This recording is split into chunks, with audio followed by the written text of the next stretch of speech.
Terima kasih, Tuan Yang di-Pertua. Soalan nombor 2. Soalan nombor 3. Nombor 3. Terima kasih. Sila Menteri. Nombor 2 tak datang. Bismillahirrahmanirrahim. Assalamualaikum warahmatullahi wabarakatuh. Salam Malaysia Madani. Terima kasih YB Tapah.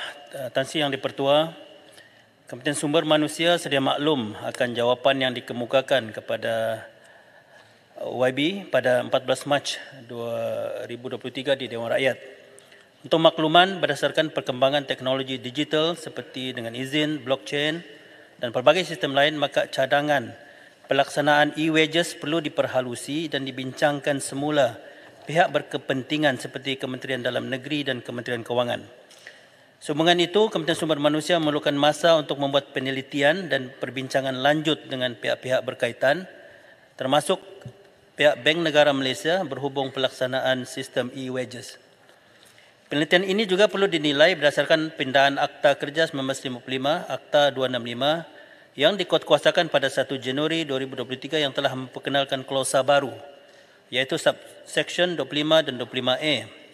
Klausa tersebut memberi kuasa kepada Menteri untuk membenarkan apa-apa instrumen pembayaran upah lain yang termaktub di bawah dengan izin Financial Services Act 2013, Act 758 dan Islamic Financial Services Act 2013 Act 759, iaitu dengan izin the Minister may by order specify any approved issuer of a designated instrument or any approved issuer of a designated Islamic payment instrument under paragraph 3A and B to be the recognized approved issuer of a designated payment instrument or approved issuer of a designated Islamic payment instrument for the purpose of payment of wages under this part. Atas dasar ini, maka Kementerian Sumber Manusia melihat terdapat pelbagai implikasi yang wujud sekiranya e-wages dilaksanakan tanpa penglibatan institusi keuangan. Ini kerana beban pembuktian akan jatuh di pihak pekerja sekiranya berlaku sebarang ketidakpatuhan majikan dari segi pembayaran gaji. Sehubungan itu, penelitian dan perbincangan lanjut berhubungan e-wages dengan pihak-pihak berkepentingan yang dinyatakan adalah masih diperlukan. Seperti yang semua sudah maklum, upah pekerja di sektor swasta perlu dibayar melalui akaun bank atau secara tunai atau cek. Yang pemberian melalui cek dan tunai ini dibuat oleh majikan setelah mendapat permohonan secara bertulis daripada pekerja dan majikan, dan mesti membuat permohonan kepada Ketua Pengarah Jabatan Tenaga Kerja. Oleh yang demikian, sebagai tambahan kepada kaedah-kaedah pembayaran upah sedia ada, Menteri Sumber Manusia juga boleh menetapkan instrumen lain bagi pembayaran upah untuk menjaga kepentingan pekerja. Sekian, terima kasih. Sila Tapah. Terima kasih Tuan Yang di-Pertua yang berhormat Kepala Menteri. Saya rasa kecewa jawapan yang berbeza jika dibanding apa yang dijawab pada 14 Mac dan hari ini adalah jauh berbeza. We can't keep on changing the goalpost. Yang penting. Yang pertama, apabila kita sebut e-wages, pihak kepentingan adalah kerajaan. Apabila kita sebut je pekerja asing, imej negara kita tercalar di arena antarabangsa. Dan sentiasa produk-produk Malaysia diharamkan sebab buruh paksa, forced labour. Maka Kementerian dan Kerajaan Malaysia telah berjanji kepada ILO bahawa kita akan mengambil langkah-langkah positif untuk mengatasi isu-isu forced labour.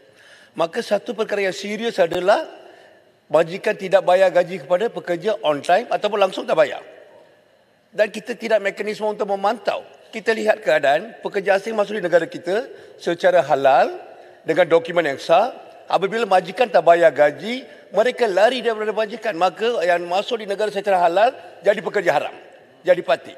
Maka yang isu perkara ini yang dilihat sebagai satu perkara serius, dan kerajaan telah memutuskan memperkenalkan e-wages di mana hari ini kita lihat apabila pekerja asing tidak dapat dibayar gaji on time atau tak bayar, kita tak ada maklumat. Apabila maklumat sampai kepada kerajaan terlalu lewat, maka kita perlu ada satu mekanisme untuk memantau, di mana melalui program e-wages, di mana apabila majikan tak bayar gaji by 7 hari bulan setiap bulan, kerajaan akan tahu. Itulah sebab kita memperkenalkan e-wages, dan ini telah dilulus oleh kerajaan sebelum ni. Cuma isu pada ajukan soalan Tapah.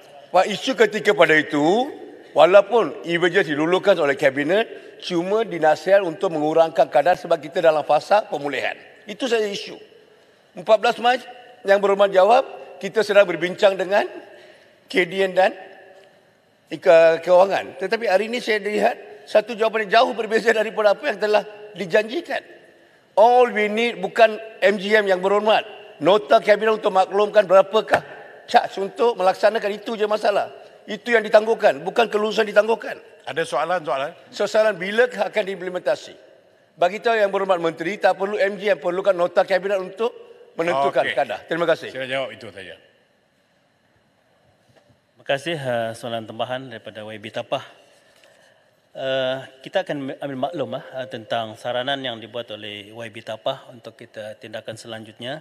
Cuma apa yang telah dibuat oleh kementerian, kita telah berbincang tentang isu ini dengan